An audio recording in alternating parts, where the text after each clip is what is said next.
আমি এলিজা শারমিন মুন্নি, জাতীয়তাবাদী মহিলা দল কেন্দ্রীয় কমিটির পরিবার পরিকল্পনা বিষয়ক সম্পাদক। আজকে আমাদের জাতীয়তাবাদী মহিলা দলের প্রতিষ্ঠা বার্ষিকী।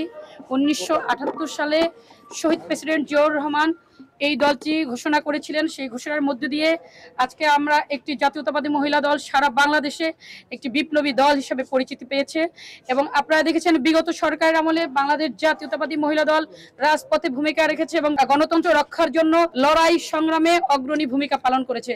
আজ আমরা অনেক আনন্দিত, ফ্যাসিস্ট সরকারের বিতাড়িত করে আজকে আমরা স্বাধীনভাবে জাতীয়তাবাদী মহিলা দল প্রতিষ্ঠা বার্ষিকী পালন করতে পারি। এবং আগামী দিনে যে আমাদের দেশনায়ক তারেক রহমান যে স্বপ্নের বাংলাদেশ গড়ার প্রত্যয় ব্যক্ত করেছেন, সেখানে বাংলাদেশ জাতীয়তাবাদী মহিলা দল একটি অগ্রণী ভূমিকা পালন করবে এবং এই বাংলাদেশকে নতুন করে সাজাবে। সেখানে বাংলাদেশ জাতীয়তাবাদী মহিলা দল অগ্রণী ভূমিকা পালন করবে ইনশাআল্লাহ। এবং আগামী দিনে যে নির্বাচন হতে যাচ্ছে, সেখানে আমরা জাতীয়তাবাদী মহিলা দল আমরা মনে করি যে আমরা 5% নয়, আমরা 10% আসনে সরাসরি নির্বাচন করব এবং ইনশাআল্লাহ আমরা সেই আসনগুলিতে জয়লাভ করে বাংলাদেশ জাতীয়তাবাদী মহিলা দলের এবং সুপ্রশিক্ষিত একটি দল আগামী সংসদে নেতৃত্ব দিবে ইনশাআল্লাহ।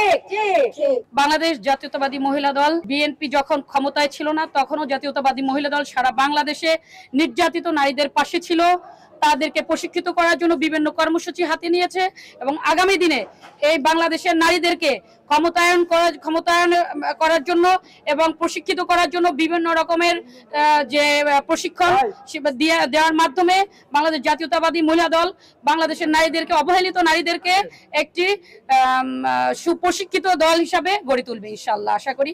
এবং আগামী সংসদে সেটার প্রতিফলন দেখতে পাবেন। আজকের এই দিনে জিয়া তোমায় মনে পড়ে, আজকের এই দিনে জিয়া তোমায় মনে পড়ে, জিয়া তোমায় মনে